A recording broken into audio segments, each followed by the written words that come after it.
Dark room, clock shows 3 a.m. James' stomach growls loudly. James, groggy, annoyed. Ugh. Fine. One little snack won't kill me. He tiptoes to the fridge, avoiding creaky floorboards like a ninja. He pulls the fridge open, a deep, chilling voice rumbles. "Fridge, don't." James freezes, eyes darting around. "James, did my fridge just? Nah, I need sleep." He grabs a greasy burger, ready to take a bite. The voice booms. "Fridge, last warning." James rolls his eyes and bites into the burger. Whoosh. The room distorts, walls melt away. He's suddenly sitting in a dark, eerie diner. He looks around, customers are rotting corpses, chewing in dead silence. A pale waitress steps forward and slams a plate in front of him.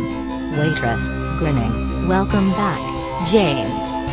James gulps and slowly looks at the plate, his own future self, pale, bloated, sickly, holding a half-eaten burger.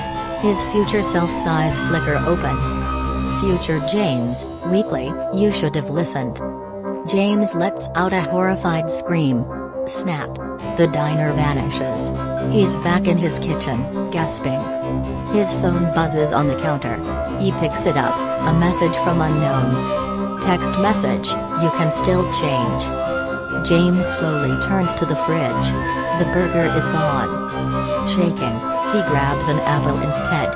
As he shuts the fridge, a soft whisper lingers. "Fridge, smart choice."